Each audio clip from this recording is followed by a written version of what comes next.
That's very cool. So my name is Stas. I'm a search architect at Green Dynamics. I do ML, I do AI. I do it for 20 years. Back in the role, of course, I didn't start with Gen AI back in the days, but it was a lot of the ML. It was a lot of the information retrieval. That was my bread and butter for a long, long period of time. It still is. And for the last 9 years, almost 10, I'm working with ML. Started with image processing systems, simple chatbots, before it became popular. And for the last 2 years, I'm working with Gen AI, agentic, building the systems, most of the time focusing right now on big enterprise platforms. Do some rocket with my kids, some robotic at my garage. So this is my passion. Today, I will be presenting our experience for the last 2 years building the systems. I will be explaining what does work, what does not work, what is good, what is not good, and in general, what is the best way we see in our company and myself personally, how to build the agentic pieces, how to build agentic mesh, and what's like difference between the simple AI, the agent AI, and agentic. And I will start with a simple story. So back in the past, like long time ago, 2019, nobody remembers these days. When you had a task, as an example, you want to build a new widget for your website, and what do? So you don't have capacity for internal teams, so you go into your favorite freelancer website. Let's call it Downwork or something similar, no reference. And you're starting the conversation on this website, so you have a task. So you're starting the conversation. What you do next, you trying to search for someone who can do your work. So you're posting the question, and some freelancers posting their responses, starting communicating with you, and you're agreeing on terms. And what you do next, inside the same web chat, you have the life cycle, when you have all operations to do the work by the freelancer and you to see the results that actually exist inside this website. And this helps you to make sure that you will get the results which you paid for. What else you have? You have a communication. So you can do back and forth. You can change requirement. You can send some additional materials. So this website is providing you some of the instruments, some of the tools to make work better and more precise. In addition to that, you have safety. So you know that the data that you're sharing with this person will not be exposed outside. There's some legal contracts. There is some privacy inside the website that is guaranteed. So you are sure that everything that you're communicating well, all the results will be covered and will be safe. And you have control over the process. You have availability, you have transparency, and you understand what is happening, understand when it will be done, understand the progress and all that stuff. And it turns out that after 6 years, this is exactly how you're building the agent mesh. So this is exactly how the agents operate. And we right now are replacing the freelancers, which did some simple works. And we're still using humans, of course. Nobody is replacing the humans. It's not working, at least yet, I hope. But right now, the same thing that we did with freelancers, the same thing that we did on this website is actually happening inside your organization. And it's actually happening with agents. And the agents do all this stuff, and you need to have these components be inside your system to make this work, to make it efficient, to make it transparent, to make it safety. And this is a very good analogy from the simple task that we had, which done by people, now is being picked up by the agents, and that works in the enterprise. And when we've been talking about agents, when we're talking about agentic, when we're talking about agent mesh, it's a very simple story how it's different from one to each other. So when we're talking about the simple agent, everybody, most of you probably build your own agent. So you go into the prompting, you compose the simple prompt, you give it some simple MCP tools or similar like that, and voila, you have an agent. It's working on your laptop, or it's working on your server. It's pretty simple. It's do some particular work, and it's not going outside the scope. When we're talking about agentic, that's another level. That's where we have different agents works together and communicating between each other, know about each other, do some work all together. And it's not only tools, it's more than that. Each agent have its own autonomy, and it can do the complex tasks. And most of the time, when you are a person, that's enough.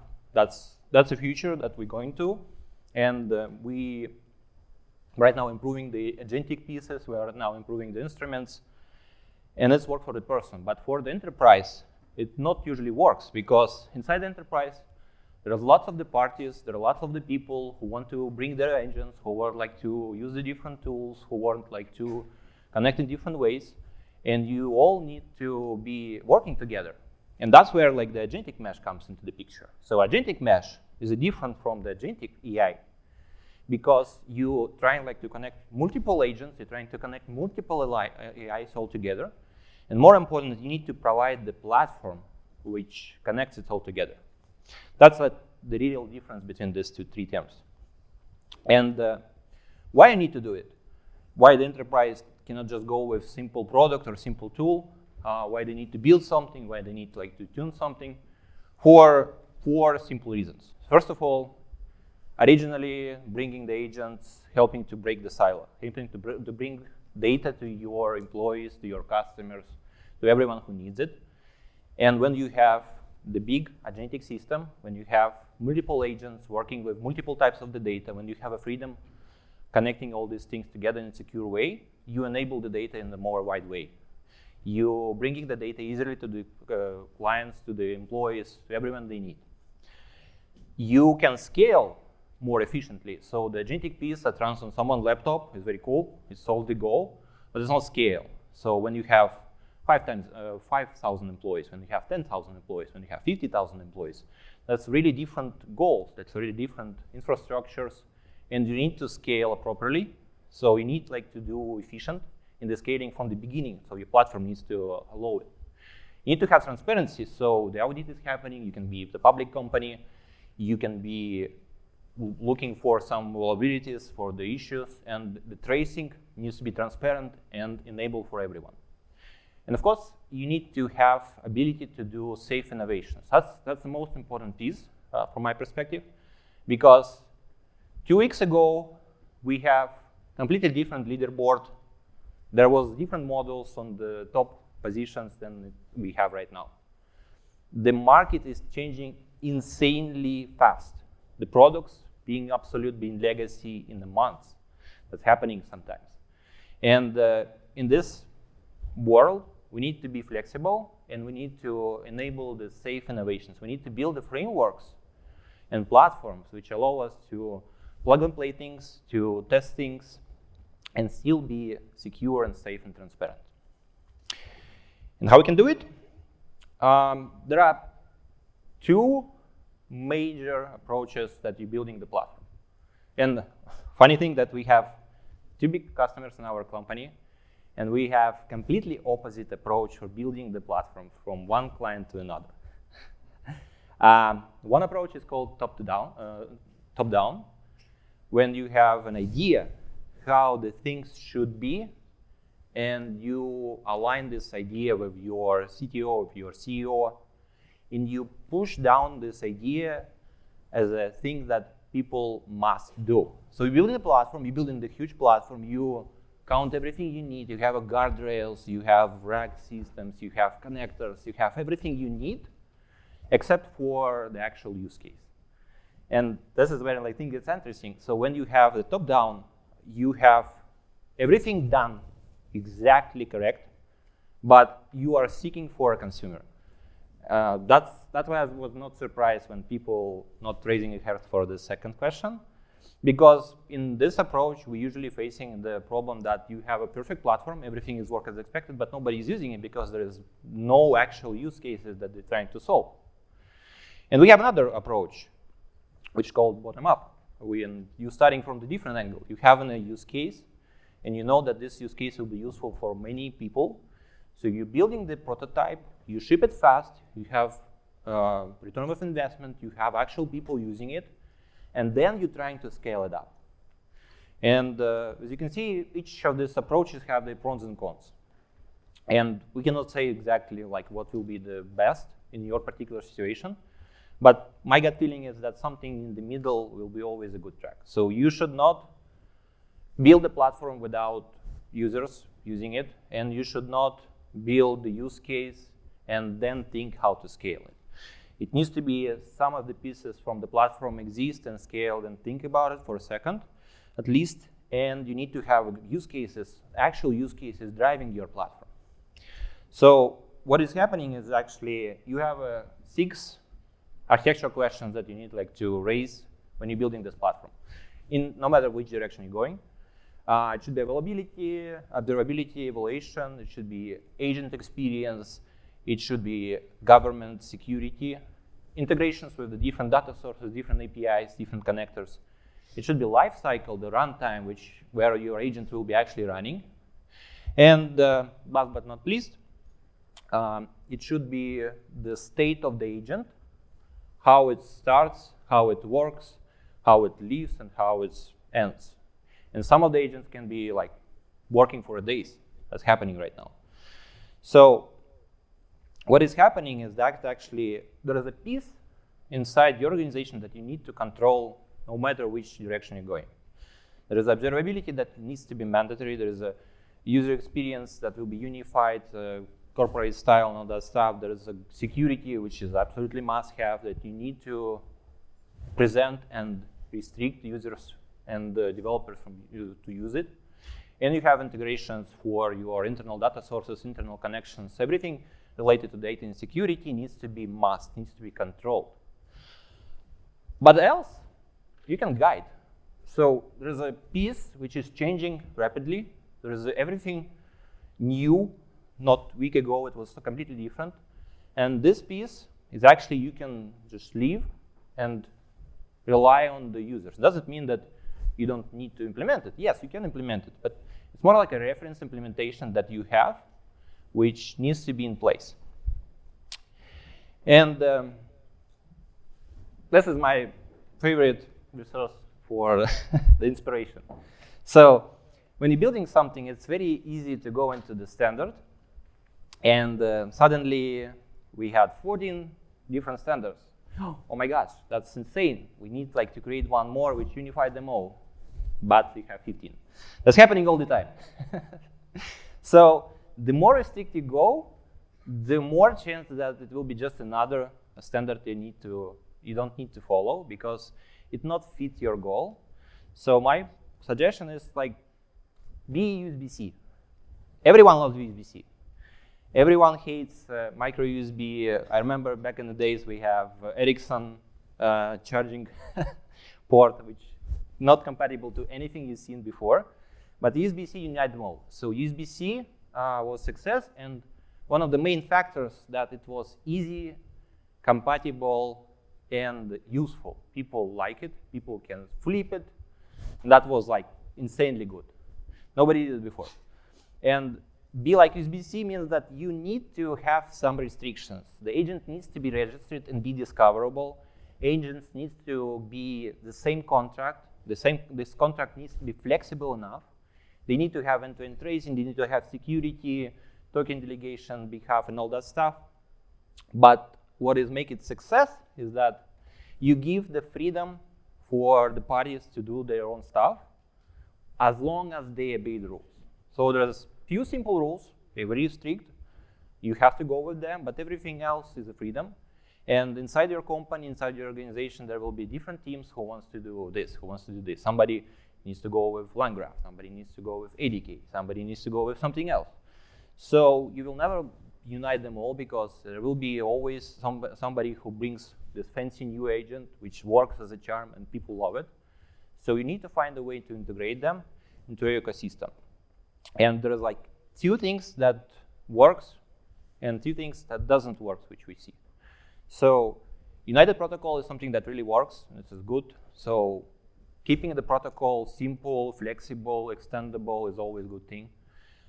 Having the protocol is backward compatible is always a good thing because you can build the agent and after some of the releases it just stopped working. People who build it already left the company or moved into another project, nobody remember it. But backward compatibility is a very good thing. And you need to be flexible for development so it will be extendable and living breed. what is a pitfall is something that you should encourage people to use proven frameworks, something that was already used in the production, something that not just released on the GitHub and you can like take it and it works, but it doesn't work for many other options. So you need to enforce and encourage people to use the proven frameworks. You need to plan scalability, so the platform itself needs to be scalable enough to support enough traffic. And most important thing that you should not spend 6 months building the platform, after that show to the users and start getting a feedback, because you can be surprised. I've seen it before. And when talking about the standard, I would like to have a very interesting claim. Probably most of the people will argue with me, but I'm saying that when you build in the platform, MCP is bad. I'm not really saying that it's bad, but in comparing to other frameworks or other protocols that do it on agent level, MCP in scope of the agent mesh and the agentic platform is actually restricting you from doing things properly. And the main reason for that is because MCP was designed to be the end interface for the agent. It was never supposed to be the wide thing that was solving lots of the use cases under the hood. It was like a little cable that you put inside your laptop, and the device starts working. A2A, as example, another case, is an example of the good protocol when you're building the platform. The platform key protocol that connects different entities that called agents. And this protocol, still not solving everything, but at least it's a good framework that you can extend because it has its own goal. It has a purpose of connecting different agents. And agents can have security, can have capabilities, can have interfaces. All these things together is actually make it more successful inside the building the system, building the platform. And it's actually going in beyond the simple chat. So I have a good example. We have 2 agents card, right? So there's something that you have in A2A. One agent, just have a pen, and it's a simple document finder. You're asking it a question and finding a document, simple rack system, pretty standard. Another agent, they have a diagram or the form on the card. What it means that it not only can give you the text response, it actually can show you something. It can ask you something in the proper way. And what is happening actually is that not all the agents are text-based. So the new evolution is coming to the agents, that agent is actually driving the user experience. The agent is deciding what kind of experience you will get and how it's better to interact with this agent. You can have a chat window. You can have polygon shaders to move. You can have a form. You can have a simple game to play. Why not? All these things is possible until the protocol which connect them all is actually allowing you to do these things. Allow you to connect them in a flexible way, allow you to extend the standard paradigm of A2A into a more interesting thing when you have UI widgets as a tool, and you enabling this tool, and you allow the new agents that build, reuse the same tool with the simple modification, and use the same protocol, which is backward compatible. So the agent that was written a year ago still works, along with the new agents that actually changing and shifting your user experience. And at the end, I have a big scary slide, like how the system looks like if you put all these things together. I know that's simple when we start to talk about these things, but there are lots of components that we put together. And the idea is that you don't see the actual implementation of the agent on this diagram. You have a reference implementation, which allow you to use one framework, use another framework, use temporal as a runtime, use ADK as another runtime. But the idea is that this platform that we're building is enabling innovation, connecting different agents, connecting different parties into the same solid background. And this is allowing you to be successful inside your organization. And when the actual people start using your app, you will get the actual benefit. Summarize everything.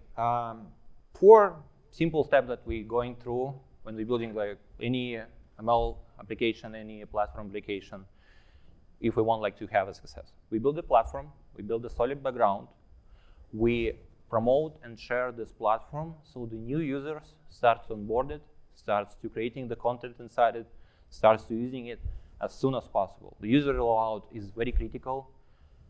The sooner you will get the actual feedback on your results, the always better.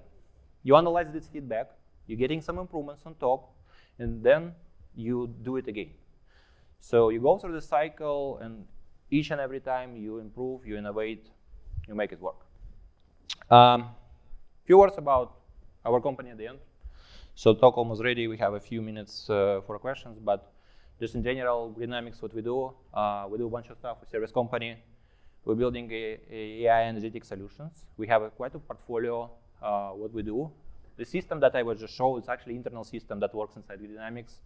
So people saying, eat your dog food, we're saying drink our own champagne. So we have an internal platform where we have some of the developers building one agent, and what we have this agent, let's make it work. And other developers, they build a deep research agent for self-organization. We're bringing all together, we're bringing the platform that can orchestrate them all, and we learn from our own experience, and then we're promoting it to our customers. And we have many customers who already started building this platform, build hundreds of the different agents already, and we have quite an interesting statistic for what these things works, what it doesn't works. That's it for me for today. Thank you so much for joining this talk. If you have any questions, we have a few minutes to discuss.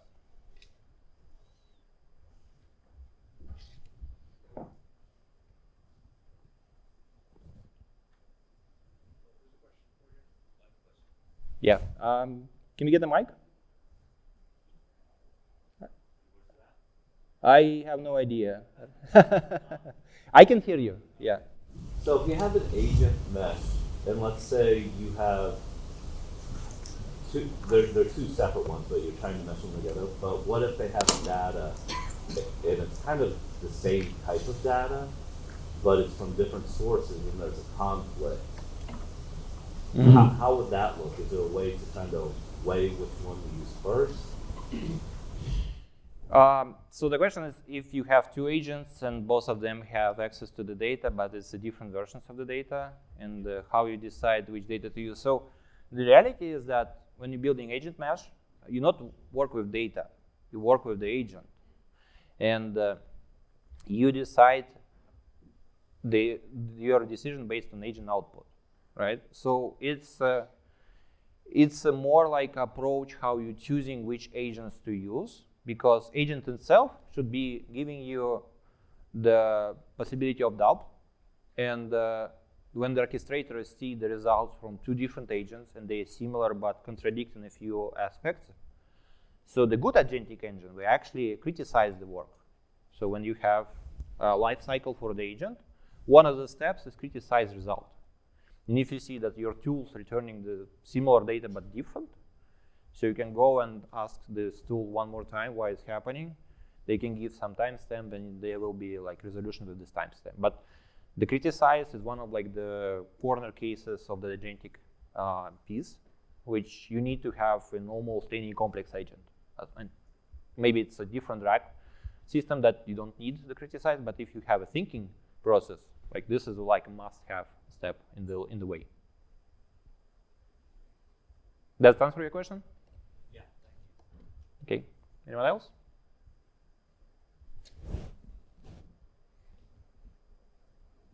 All right. Thank you. Thank you for your time.